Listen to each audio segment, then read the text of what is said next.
Capítulo 3. La primera agresión. Los comunistas, para sorpresa de todos, aceptan. Su órgano periodístico, Trabajo, que pocas semanas antes consignaba diatribas constantes contra el régimen, vira y se pone de parte de este frente a la reacción. Pero ocurre que la reacción, si existe, todavía no sabe que lo es, porque lo que luego llevará el sonoro nombre, puesto por los comunistas, de la obra social del doctor Calderón Guardia, contra la cual, dirán luego los partidarios del régimen, se ha organizado la oposición, no se ha iniciado. Lo único ha sido la fundación de la Caja Costarricense de Seguro Social, puesta en manos de políticos viejos y no de técnicos, cuya aparición no había logrado contener los ataques comunistas al gobierno.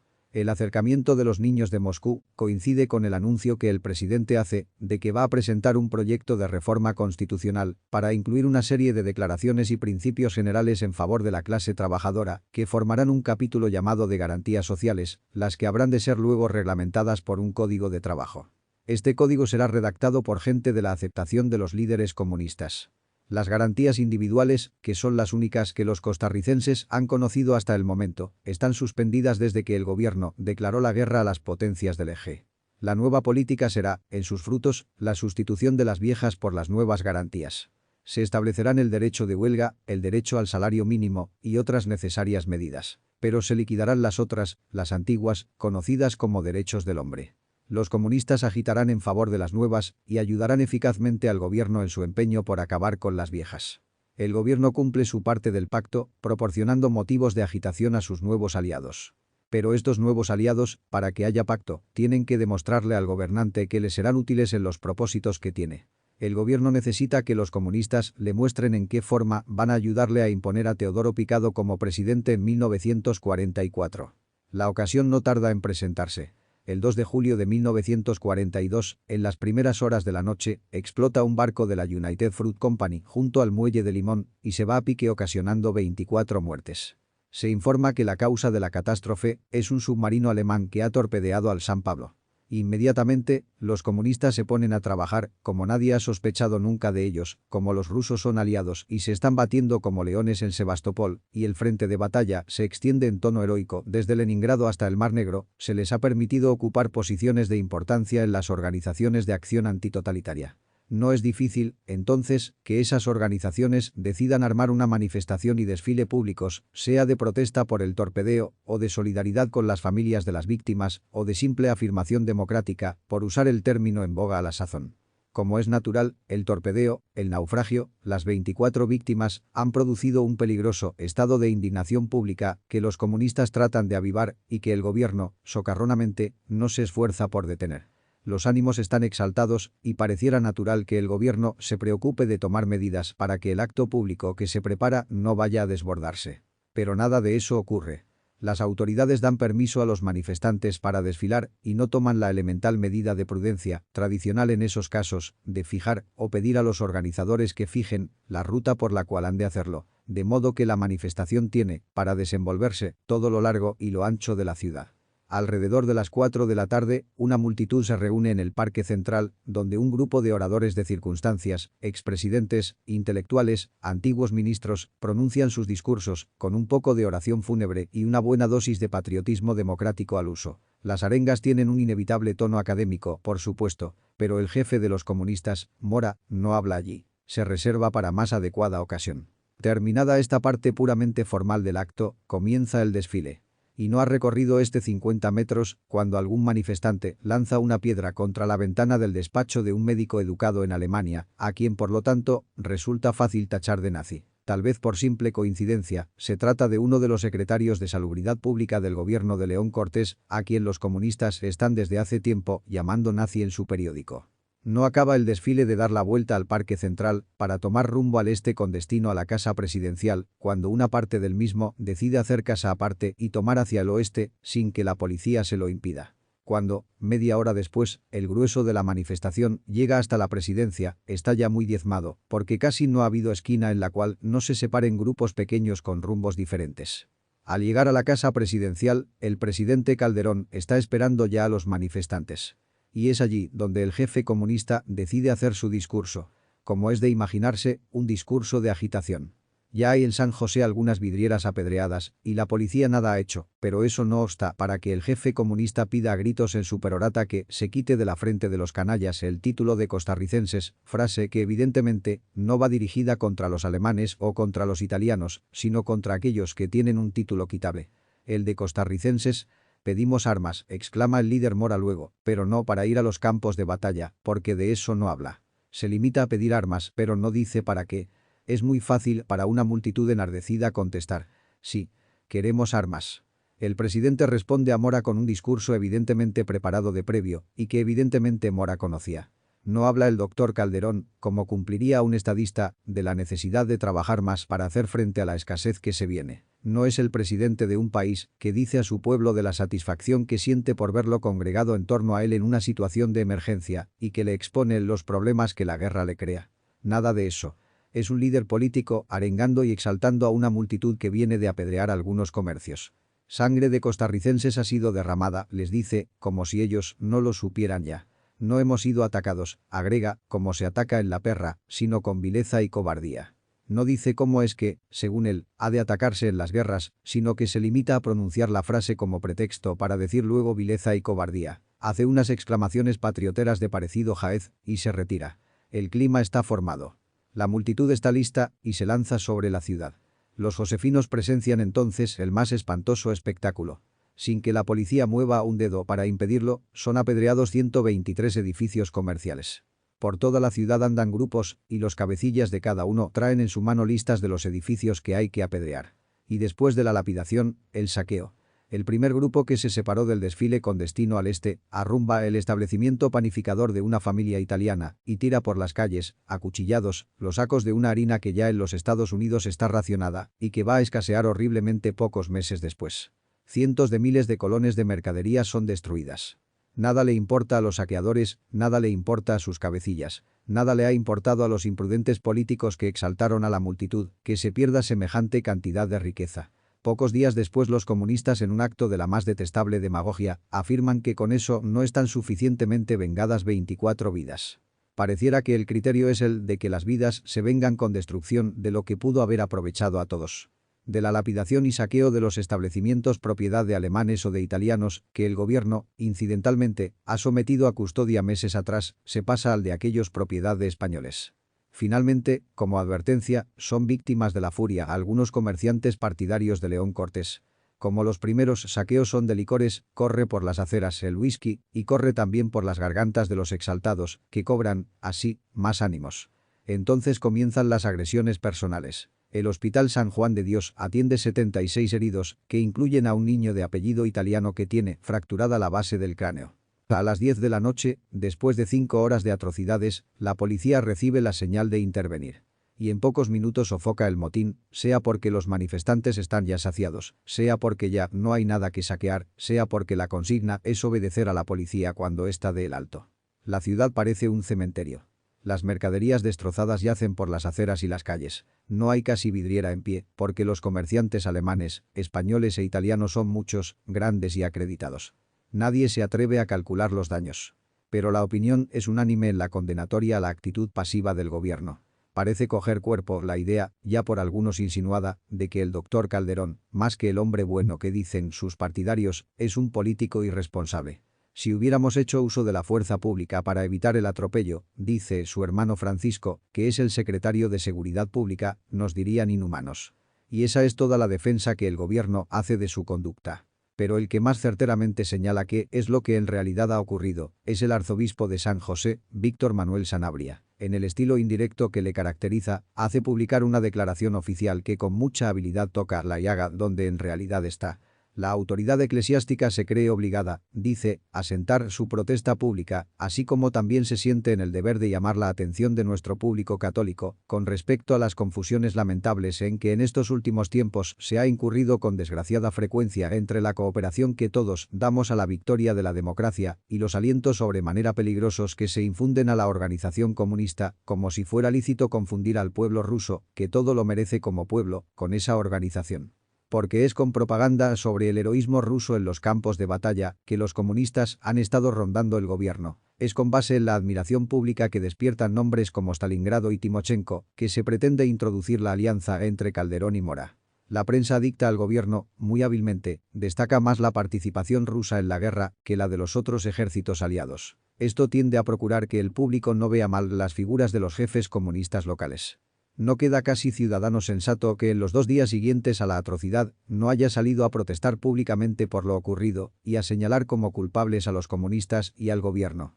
Ya comienza a saberse que quienes portaban las listas de comercios a lapidar eran líderes comunistas de célula o barrio, no muy conocidos, aunque las apariencias las salvaran los líderes grandes acudiendo en defensa de algunos atacados, cuando los atacados estaban a mano. Esta es la lluvia de protestas que los comunistas tienen que salir a defenderse. Pero no se defienden del todo. Rechazan toda responsabilidad por los saqueos, pero no pueden quitarse de encima la paternidad de las agresiones y, en uno de los documentos más curiosos de que los costarricenses tengan memoria, hablan de la gran jornada popular antifascista del sábado 4 de julio y declaran que el Partido Comunista aprueba, sin reticencias de ningún género, la violenta acción del pueblo contra los establecimientos comerciales de los nazis alemanes, de los fascistas italianos y de los franquistas españoles. Pasan por alto a los ciudadanos suizos y aún costarricenses que resultaron víctimas de la gran jornada popular antifascista y luego hacen la más pintoresca declaración que partido político alguno haya hecho en Costa Rica y podría decirse que en el mundo. Afirman, con la mayor seriedad, que ni ahora ni nunca hemos aprobado el robo y el saqueo como forma de lucha del pueblo por su bienestar. El documento, que termina manifestando la oposición del partido a que el gobierno indemnice a los perjudicados, sin distinción de nacionalidad, es uno de los ejemplares más puros del lenguaje y molde de pensamiento de los comunistas. Desde la pomposa frase, que parece traducida literalmente del ruso, de gran jornada popular antifascista del sábado 4 de julio, hasta la cómica declaración de que el robo y el saqueo no son formas aprobables para que el pueblo luche por su bienestar, en lo cual posiblemente se diferencian del apedreo y la destrucción de riqueza, todo el documento es un verdadero texto de literatura marxista, sea la criolla, sea la soviética. La indignación pública contra los comunistas y contra el gobierno sigue creciendo. Resulta que no solo a los suizos les destruyeron sus comercios, sino a españoles sin filiación política o de conocida filiación republicana, que simplemente han desaprobado en alguna forma el modo de gobernar del doctor Calderón. Y un día, 8 de julio, aparece en los periódicos de la mañana, completamente inadvertido, un anuncio redactado en estos términos. Al Supremo Gobierno, a las colonias de las Naciones Aliadas y a la ciudadanía costarricense, invitamos a escuchar el mensaje que hoy a las 1 de la noche, desde la Estación América Latina, dirigirá don José Figueres, desenmascarando la verdadera organización nacional de sabotaje que mina a la República y desvirtúa la acción internacional. Lo firman Francisco J. Orlich, diputado que hasta la fecha ha sido discretamente partidario del gobierno, y Alberto Martén, brillante profesor de economía en la Facultad de Derecho e hijo de quien parece ser jefe de la mayoría parlamentaria gobiernista. Son dos personas poco conocidas, con escaso relieve político de carácter nacional, pero reputadas como serias y honorables. Su patrocinado, el orador, sí es completamente desconocido. Los pocos que están en el secreto saben que es un empresario cafetalero de bastante calibre, afincado al sur de la provincia de San José, poco conectado en la capital, pero nada más. Le conocen quienes han tenido relación de negocios con él, rebasa apenas los 35 años y en realidad es persona de tan escasa significación política que se cuentan con los dedos de la mano los aparatos de radio que esa noche sintonizan con la difusora desde la cual va a hablar. A la hora indicada, José Figueres llega a la estación. Le acompañan los dos patrocinantes de su discurso, que son viejos amigos y compañeros suyos, y su hermano Antonio. Y sin mucho preámbulo comienza a hablar.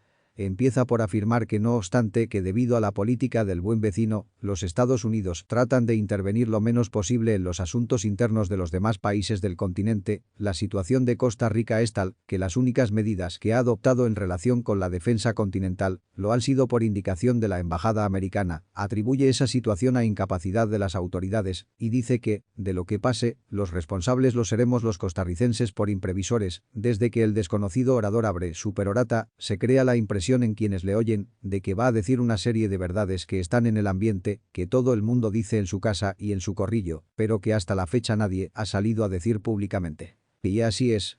Está explicando por qué Costa Rica es un aliado incapaz para los Estados Unidos, que 4 días antes ha permitido que se destruya una gran cantidad de riqueza y materiales que en la difícil época en que se vive son indispensables y estaban en camino de escasear. Y no le queda más remedio al orador que echar la culpa de lo sucedido al presidente, que cometió el error de caer en la trampa de un discurso que le preparó el jefe de un partido. Manuel Mora. El presidente, agrega, olvidó las más elementales lecciones de psicología de las multitudes, hizo derroche de imprevisión, enardeció al pueblo y desató la tempestad que luego no pudo contener. Todos se lavan las manos, sigue, pero la verdad es que el Partido Comunista y el gobierno comparten la responsabilidad y el gobierno en mayor grado. El gobierno no debe hacer, como hace, política electoral en tiempo de guerra, y hay que llegar a la conclusión de que la presente administración ha entregado el país a la muchedumbre que saqueó en la noche del 4 de julio. Pero esta declaración, la primera que públicamente se hace acusando al gobierno de estar entregado a los comunistas, no es la única en que Figueres recoge opiniones que en privado sustenta ya todo el mundo. Agrega que hay descontento por el manejo inepto de las finanzas públicas, que las entradas fiscales de que ha gozado Calderón han sido las más altas de la historia de Costa Rica y que sin embargo el sobregiro bancario del gobierno es ya de más de 2 millones y que hay en la calle, en descubierto, casi 6, y que si el gobierno termina el periodo, le habrá costado al país, sobre las cifras del presupuesto de 1940 con que todavía trabaja, más de 25 millones anuales, sin que las obras que hace puedan soportar comparación con las realizadas por el gobierno anterior. Los peones no tienen maíz, dice luego, pero disfrutan de un decreto que fija el precio de un colón para el cuartillo de maíz. Pero con decretos no se hacen las tortillas. Los trabajadores no tienen zapatos ni sábanas, pero tienen el seguro social y las garantías sociales que les garantizan un buen entierro. Hay que acabar con la comedia, exclama. Cuando la plaga de la langosta apareció hace poco, empezaron en el Congreso a tramitar los proyectos para acabar con la langosta, y cuando la langosta se murió de frío en el Cerro de la Muerte, el gobierno dijo que ya había desaparecido el peligro. Lo que había desaparecido fueron los maizales y lo que debe desaparecer es el gobierno. Ahora, hoy, anda la policía con carabinas para evitar el saqueo que ocurrió el sábado pasado. En realidad, lo que el gobierno tiene que hacer es una sola cosa. Un enorme silencio se escucha entonces en los radios que han estado sintonizados con el orador. Pero este silencio no es un silencio de presagios y no cabe darle importancia. Puede quizás atribuírsele al propio orador, que es inexperto y novato y que lee nerviosamente. Nadie puede creer que ese silencio se deba a nada grave. Y es el propio Figueres que lo interrumpe para hacer un anuncio. El gobierno acaba de dar orden de suspender el discurso, terminará entonces completando la frase inconclusa. Acaba de decir que lo que el gobierno tiene que hacer es una sola cosa. Esa cosa es irse.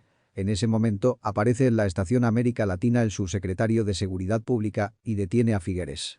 No habrá modo al día siguiente de atribuir la clausura del programa a arbitrariedad de autoridades inferiores. Porque, además, toma luego el micrófono un miembro del gabinete, el secretario de Gobernación, que le hace a los costarricenses la advertencia más espantosa que funcionario alguno les haya hecho. Dice: cerraremos todas las estaciones de radio si se da albergue en ellas a un pobre diablo, a un desconocido como el señor Figueres. Doy en prenda de ello mi nombre limpio de caballero.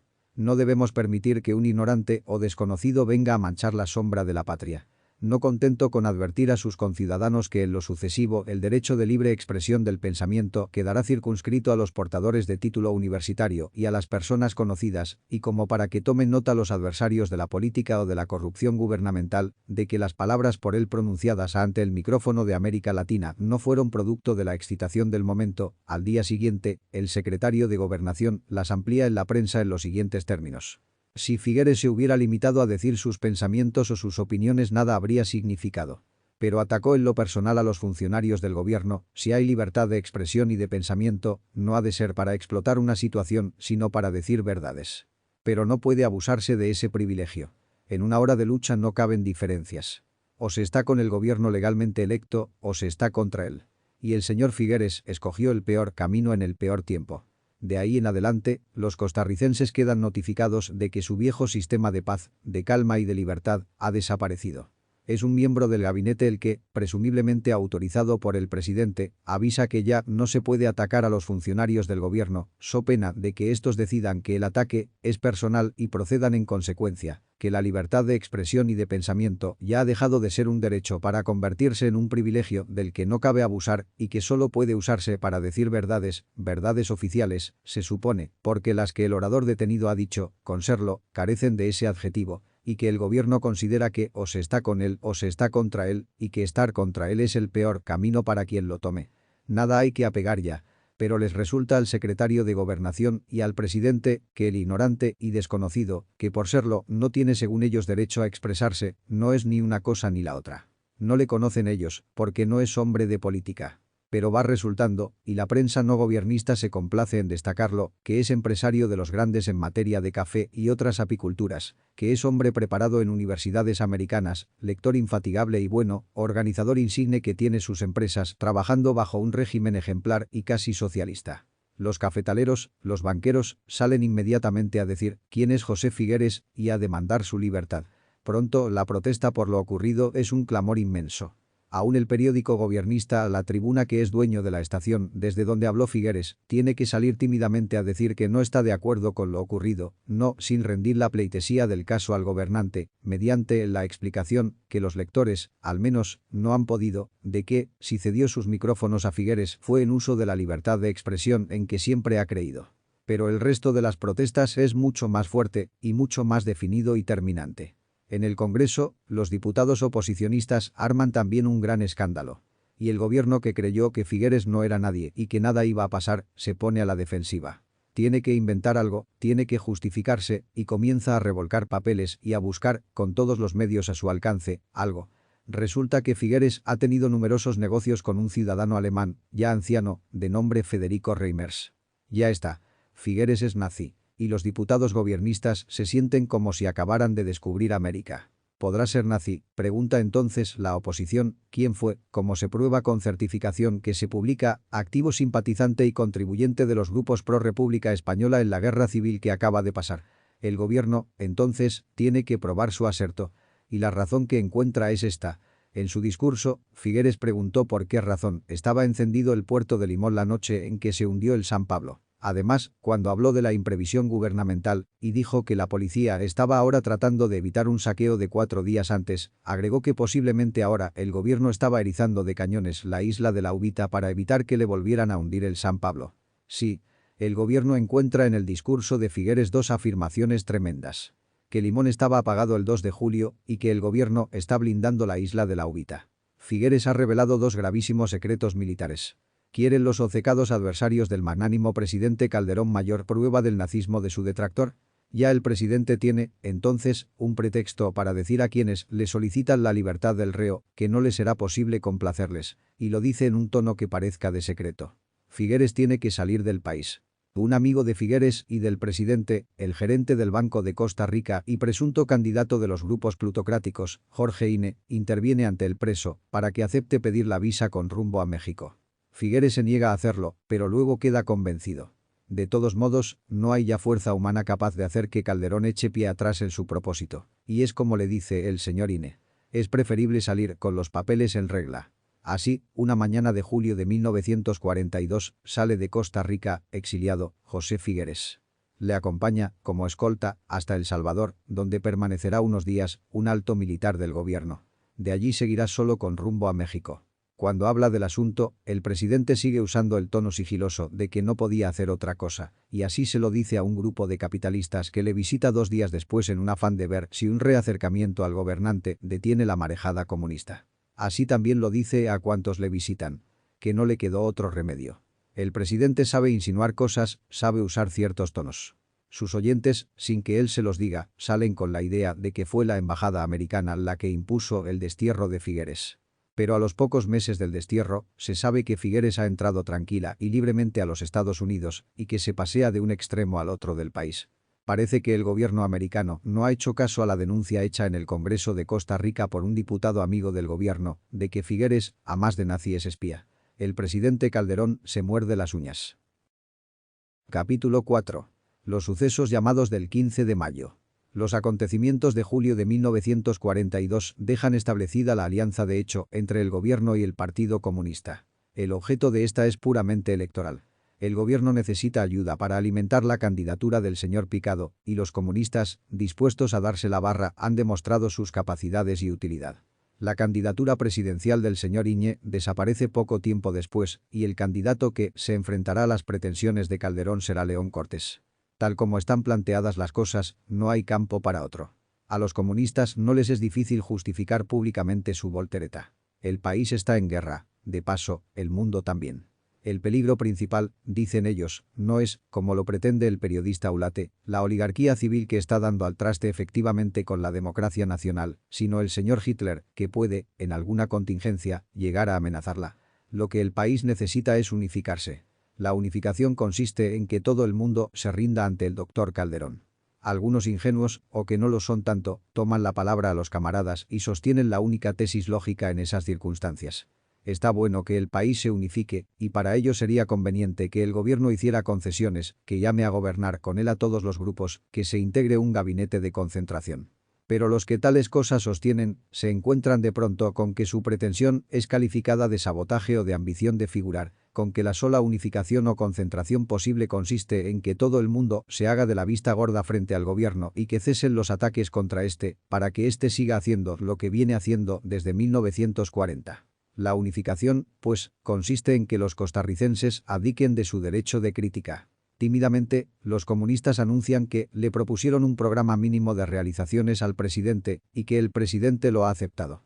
Pues no acepta cuanto le propongan siempre que no le disminuya sus facultades de hacer y disponer.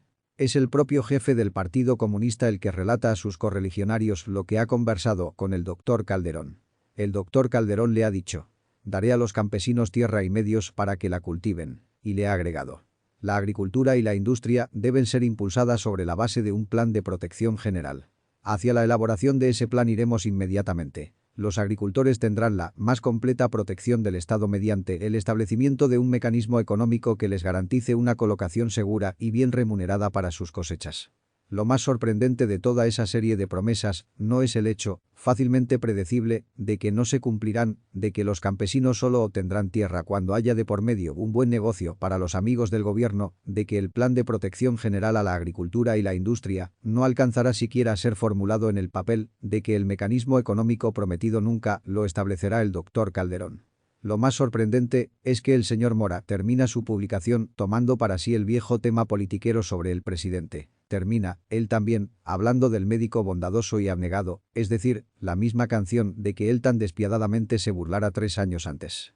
Desaparece entonces la beligerancia parlamentaria de los comunistas. Ya no atacan, ya no gritan, ya no combaten. Cuando el empeño gubernamental es demasiado ostensible, demasiado pernicioso, entonces se limitan a no votar los deseos presidenciales, pero esta timidez solo les dura pocos meses. Pronto lo votarán todo. El tema central es Hitler. Hay que derrotar a Hitler. Parece que los comunistas creyeran que la suerte de Hitler está íntimamente ligada, aunque a la inversa, con la del doctor Calderón, y que la derrota de aquel depende de la supervivencia de este. Como lógica consecuencia, desprenden ellos, nazi será todo aquel que se oponga, no solo al derroche, a la ineptitud o a la corrupción espantosa que reina, sino también a la candidatura presidencial de Teodoro Picado. Pronto, los antiguos politiqueros se montan también en el vehículo. Los comunistas les han enseñado un nuevo truco, y los argumentos de los comunistas serán ahora los de los politicastros que pululan en torno a Calderón. Con base en el peligro nazi se impulsará al señor Picado. Para ello, nada mejor que tachar de nazi a León Cortés. Y hacia tal fin se dirigen en lo sucesivo todos los esfuerzos. En esa forma, que ya no variará, queda planteado al finalizar 1942 el problema de la sucesión presidencial. En los primeros meses, fuera de la presión indudable que el gobierno ejerce en favor de su candidato Picado, la campaña no parece transcurrir en forma distinta a muchas otras anteriores. Los dos partidos comienzan a publicar, en la tradicional forma, las listas de las personas de importancia que les apoyan y a insultar a los respectivos adversarios, en la desagradable manera que ya a muchos comienza a repugnar, aunque sepan que aquello no es en serio. El gobierno, entre tanto, despide a los empleados, cualquiera que sea su categoría, que se niegan a firmar por Picado o a contribuir con una porción de su salario para la caja del partido. Y cuando ve que el candidato Cortés toma cada día mayor fuerza, se da a pensar en una forma, legal o leguleyesca, que le permita detenerle. Pues no es ya público y notorio que Cortés ha prometido, de ser electo, investigar el origen de muchas súbitas fortunas. Los palaciegos llegan a la presidencia provistos de ideas. Tal vez se podría reformar la Constitución, hay suficientes votos en el Congreso para hacerlo, y ponerla a decir que un presidente no puede volver a serlo si no han pasado 8 años desde su salida del poder. Existe otra idea, más cara al corazón de la camarilla gobernante, pero más peligrosa e increíble. ¿Por qué no cancelar su ciudadanía al señor Cortés, tachándole de espía nazi como a Figueres? Los comunistas algo han insinuado por allí en ese sentido, pero esas soluciones parecen demasiado ostensibles, en exceso arbitrarias. ¿No sería preferible encontrar alguna más útil? En todo caso, el gobierno cuenta con gentes de mucho talento y saber y de enorme habilidad. Y de entre ellas sale una idea que a los gobernantes les parece buena. Las juntas receptoras de votos han tenido desde siempre la facultad de hacer el recuento provisional de los que reciben y de hacer público su resultado mediante el telégrafo.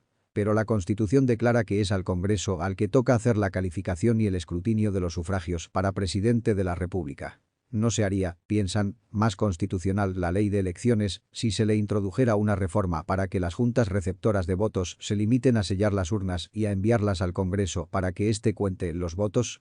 Al fin y al cabo, la mayoría que el gobierno, que el Partido Republicano Nacional, tiene en el Congreso, es aplastante, pues es producto de una elección, la de 1940, en que no hubo adversario, y de otra, la de 1942, donde el fraude prácticamente hizo elegir las listas completas del gobierno. Si el Congreso, totalmente adicto a Calderón, cuenta los votos, las cosas bien pudieran ser distintas para Picado. Y un día de mayo de 1943, respaldada por las firmas de 27 de los 45 diputados que integran el Congreso, la reforma, cuidadosamente redactada, se presenta. Este hecho tiene la virtud de cambiar totalmente la fisonomía de la campaña presidencial. El lunes 10 de mayo ha sido presentada la reforma. La prensa no ha podido obtener copias de su texto. No es sino el miércoles 12 que se da a conocer, copiado de la Gaceta, diario oficial. Inmediatamente la prensa no gobiernista, aún la que no se ha mostrado adicta a Cortés, sale vigorosamente a condenar el intento. Pero es una pequeña estación radiodifusora, tan pequeña que su radio de sintonía traspasa apenas los límites de las ciudades de la meseta central, la que da la más alta voz de alarma. Inicia sus transmisiones del 12 de mayo, con la marcha fúnebre nacional, el duelo de la patria, y comienza a explicar a los ciudadanos el verdadero, el auténtico significado político de lo que se pretende hacer. Es el propietario de la estación, un ciudadano puro y probo, de escasa significación política, llamado Rafael Sotela, el que ocupa personalmente los micrófonos. Su voz y su estilo son bien conocidos de los radio oyentes. Sus boletines de noticias internacionales, esparcidos diariamente con un profundo sentido de apoyo a las democracias en guerra, no exento de un acre y leve humor, le han convertido de meses atrás en un locutor favorito y de influencia. Y en este mayo de 1943, su influencia se pone por entero contra el intento de la mayoría parlamentaria, que quiere amañar la elección inminente a su gusto y sabor. La voz de Sotela y la protesta escrita, airada y vigorosa de Otilio Ulate en su diario de Costa Rica, hacen innecesario que la víctima directa del atentado, León Cortés, levante los ánimos. En la mañana del 12, ya están los estudiantes de la universidad recorriendo los colegios de segunda enseñanza en compañía de un grupo de mujeres entusiastas para invitar a la muchachada adolescente de la secundaria a un desfile por las calles, para el cual se ha obtenido previamente el permiso oficial. La manifestación no tiene sabor político, pues sus principales organizadores no son amigos de Cortés. Lo cierto es que logran reunir casi 5.000 personas que desfilan hasta la casa presidencial, donde con voces y retos obligan al presidente a ordenar se retire de una de las ventanas una amenazante ametralladora que se había ordenado colocar en ella. No permiten los manifestantes que nadie desconectado de la enseñanza figure entre los oradores, solo profesores y estudiantes.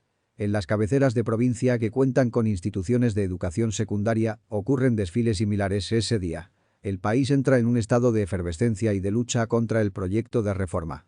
El jueves 13, el Congreso aprueba a rajatabla un dictamen favorable a la reforma que 3 diputados han improvisado la víspera. Toca a su presidente indicar qué día ha de comenzar el debate sobre el fondo del asunto. El presidente del Congreso, que se llama Teodoro Picado, dice: fijo el día de hoy y rompiendo todos los precedentes, el Congreso aprueba allí mismo en primer debate la reforma. El duelo de la patria. Sigue escuchándose constantemente desde la radio Titania, donde Rafael Sotela sigue, incansable, manteniendo vivo el espíritu abnegado de lucha. El partido de León Cortés no tiene necesidad de lanzarse a la palestra, de poner su organización en pie de lucha, porque estudiantes, mujeres y grupos formados espontáneamente, se están encargando de organizar la pelea. El jueves, el viernes, todas las mañanas, hay desfiles de protesta cada vez más nutridos. En las noches también, las calles son recorridas por la ciudadanía indignada. Por los micrófonos de Titania desfilan gentes de todas las clases sociales. La prensa gobiernista, entre tanto, se limita a expresar su temor por los daños a la propiedad que pudieran ocurrir. Los estudiantes han llegado hasta la casa del expresidente Jiménez en busca de su apoyo y lo consiguen. El grupo de ellos, que lleva 3 años de trabajar organizado bajo el nombre de Centro para el Estudio de Problemas Nacionales, se lanza a una labor espectacular. va a buscar, con listas cuidadosamente elaboradas, a las personas llamadas de prominencia, para exigirles casi que se pronuncien contra el atentado que se está verificando. Claro, hay algunas, afectas por lo general al gobierno, que se olvidan de viejas posturas y se escudan, sea en la neutralidad política a que les obliga el cargo que ocupan, o en el ridículo, no he tenido tiempo de estudiar la reforma, para no comprometerse o no comprometer su amistad con el presidente. Pero la excusa o el silencio se van también a los linotipos de Diario de Costa Rica, para que de una vez sepa la gente con quienes puede contar y a quienes tiene ya callados el doctor Calderón. El viernes 14, el Congreso se apresta a aprobar en segundo debate, se necesitan 3, la reforma a la ley de elecciones. Inmediatamente, una multitud de mujeres, estudiantes y ciudadanos llena a las barras. Pero el gobierno y los comunistas también han llevado gente de su filiación a provocar el disturbio, y el disturbio se produce. La policía carga contra los opositores a la reforma, con la clásica cruceta, y da de plano y de filo. Uno de los diputados de la fracción cortesista, Francisco Urbina, de Alajuela, que está dando brava pelea, sale al patio del Congreso a encender un cigarrillo, y la policía se lanza contra él, dejándole seriamente herido. Cuando 2 compañeros suyos protestan ante el presidente del Congreso de lo que ocurre, la diputación gobiernista recibe con carcajadas la protesta y Urbina está ya en el hospital sometido a tratamiento. Afónicos ya los diputados oposicionistas, el Congreso, sin que ningún miembro de la mayoría se haya tomado siquiera la molestia de pedir la palabra, aprueba en segundo debate la reforma. Al día siguiente, sábado, el asunto quedará definitivamente listo. 3 diputados de la minoría anuncian su retiro de aquel recinto, donde dice Diario de Costa Rica, se está dando sepultura a la democracia costarricense. Ya dentro de las esferas mismas del gobierno, se comienzan a oír las voces sensatas que se oponen a la reforma. El secretario de Educación Pública, Luis Demetrio Tinoco, no obstante que los estudiantes, en su primer desfile, lo han silbado prematuramente, ha anunciado a sus colegas del Consejo Universitario que abandonará el gabinete del presidente Calderón el día que la reforma sea ley de la República. Pero la tensión sigue, cada vez mayor. El Congreso, que usualmente no sesiona los sábados, ha decidido reunirse ese sábado 15, en horas de la mañana, para despachar definitivamente la nueva ley. Pero la multitud que en esa misma mañana se reúne a todo lo largo y lo ancho de las calles principales de San José es verdaderamente monstruosa en su tamaño. No se recuerda, en muchos años, cantidad de gente como la que recorre las calles cantando el himno nacional y otros himnos patrióticos, olvidados desde las lejanas épocas escolares, y que en esos días han cobrado nueva vigencia, nuevo sentido. Los hijos del pueblo levanten la frente al sol refulgente de la libertad. Sepamos ser libres, sí, es cierto. Los costarricenses están ese 15 de mayo de 1943 sabiendo ser libres. Las mujeres se han incorporado definitivamente al sentir político. Los estudiantes figuran por primera vez como fuerza auténtica al servicio de la tradicional estructura democrática del país. Los partidos, dichosamente, han tenido el excelente sentido de hacerse a un lado en esa oportunidad, no el de gobierno, por supuesto, pero ya a esas alturas poco cuenta en el pequeño proceso de mayo. El entusiasmo, la decisión, la multitud son tales que a los defensores de la reforma no les queda más remedio que la rendición. Es el propio secretario de Educación Tinoco, voz de cordura en el gobierno en esa oportunidad, el que, desde un balcón cercano al Congreso, anuncia a la muchedumbre que la reforma será encarpetada. El júbilo, entonces, no reconoce límites y todo ese día es día de celebración. La noche misma se ve ese 15 de mayo recorrida por los estudiantes que la convierten en imborrable noche de juerga estudiantil. Desde ese día, la campaña electoral cobra nuevo significado. En esa memorable semana se transforma todo. Surge, claramente definido, un movimiento de oposición que día a día se compactará desde entonces por espacio de 5 años hasta el triunfo final. Y desde ese día, el auténtico poder social, el manejo, inclusive en ciertos aspectos el interno, de las cosas políticas, deja de ser cosa de comités de partido y pasa a las manos del hombre medio, que ha dado una señal inconfundible de madurez. Dichosamente, hay un conductor político sagaz en ese momento. León Cortés comprende lo que ha sucedido. Sabe que de candidato a la manera antigua, que lo era hasta ese día, ha pasado a una condición más grave, más importante. Desde el 15 de mayo, León Cortés deja de ser el político que era, para convertirse en el líder, en el conductor de multitudes, en el instrumento de una verdadera revolución política, aquella en que el pueblo desplaza de la condición dirigente a los viejos señores de los clubes y los lujosos despachos. De ahí en adelante, será en la masa multitudinaria y anónima, en donde tendrán que apoyarse los políticos, y no en los viejos, patriarcales conciliábulos de señores de antaño. Ya se sabe que la lucha que se está presenciando no será entre el Partido Republicano Nacional, Picado, y, en el fondo, Calderón, y el Partido Demócrata, Cortés. Hay algo más. Ahora hay un movimiento claro y definido de oposición. Aún los grupos e individuos no adictos directa o particularmente a Cortés, los jóvenes estudiantes del centro, Otilio Ulate con el poder de su pluma, su verbo y sus periódicos, lo comprenden así. Cortés mismo así lo entiende, y no es un secreto que ha dicho que él es solo un accidente en un movimiento de rebeldía que las circunstancias le han llevado a encabezar. La grandeza de Cortés comienza en el momento en que, viejo y honesto político, pero criado y hecho en viejas escuelas hoy viciosas, se comprende intérprete del ansia popular, colocado allí él antes de que el ansia lograra formularse. Así, el candidato de oposición, que inteligentemente no se lanzó a las calles en las jornadas de mayo, sale de ellas transfigurado y convertido en líder de un movimiento que va más allá de su persona. No es él el héroe del 15 de mayo. El héroe del 15 de mayo, cuando la ciudadanía se decide a encontrar un hombre en quien personificar su triunfo, no es un político, y esto es sintomático. Es el entusiasmado, el original locutor y propietario de la Titania, esta vieja chachalaca como él dice, creándose un apodo casi inmortal. Es Rafael Sotela que, oscuro hasta ayer, se convierte en símbolo moral de resistencia y preocupación democrática. Rafael Sotela es condecorado por su labor de entusiasmo que levantó al pueblo. Y por contribución pública, se le ha de comprar una nueva estación, más potente, de mayor alcance, que bien la merece, para que la buena nueva que él pregona diariamente, para que su mensaje democrático, lleguen a todos los extremos de Costa Rica. Y bien la necesitará, porque apenas transcurren 4 meses, cuando 2 ampones licenciados de presidio, que sirven de guardaespaldas a Teodoro Picado, se presentan un día en la pequeña Titania, debidamente armados, y la destrozan, seguros de la impunidad de que efectivamente gozarán. Pero no solo Rafael Sotela es héroe del 15 de mayo. De la jornada de 4 días salen delineadas como factor político de importancia y desinterés las mujeres que por primera vez se lanzaron organizadamente a las calles. Desde ese momento, no se podrá buscar caudal político sin ellas. León Cortés anuncia que su partido propondrá en el Congreso que se les otorgue el voto. Y adquieren mayor dimensión, mayor importancia, Otilio Ulate y sus 2 periódicos. Diario de Costa Rica y La Hora.